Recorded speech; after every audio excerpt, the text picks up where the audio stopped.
Your 110 ഒരു call ഉണ്ട്. കോളോ? അതെ, ഇന്റർനാഷണൽ കോൾ. ഇന്റർനാഷണൽ കോളോ? CCTV ദൃശ്യങ്ങൾ അടങ്ങിയ മെമ്മറി കാർഡ് പ്രതികൾ സ്വാധീനം ഉപയോഗിച്ച് നശിപ്പിച്ചെന്നും FIR-ലുണ്ട്. കാണാതെ പോകാൻ ഒരു ഗൂഢാലോചന നടന്നിട്ടുണ്ട്. ആ ഗൂഢാലോചനയ്ക്ക് നേതൃത്വം കൊടുത്തത് റഹീമാണ്. അടിച്ചു മാറ്റിയില്ലേ കള്ളൻ. കാരണം റഹീം കണ്ടക്ടറെ പാതിരാത്രിയിൽ വിളിച്ചു എന്ന് റഹീം തന്നെ സാക്ഷ്യപ്പെടുത്തിയിട്ടുണ്ട്. ഈ കേസ് അട്ടിമറിക്കാൻ കണ്ടക്ടറുടെ സഹായത്തോടെ മെമ്മറി കാർഡ് മോഷണ പരമ്പര എന്ന് പറയുന്നൊരു പ്രക്രിയ നടന്നു. ആ കേസിൽ നിർബന്ധമായും റഹീം പ്രതിയാവും. ആര് മോഷ്ടിച്ചാലും അതിനൊരു ഗൂഢാലോചനയുടെ ആ ഗൂഢാലോചന റഹീം പങ്കാളിയാണ്.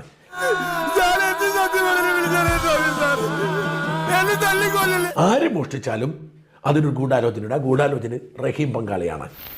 താൻ എനിക്കൊരു കള്ള പാസ്പോർട്ട് സംഘടിപ്പിച്ചതാ. ഞാൻ വല്ല മലയാളിലോ സിംഗപ്പൂരിലോ എവിടെങ്കിലും പോയി വല്ല കൂലിപ്പണിയും ചെയ്ത് ജീവിച്ചോളാം.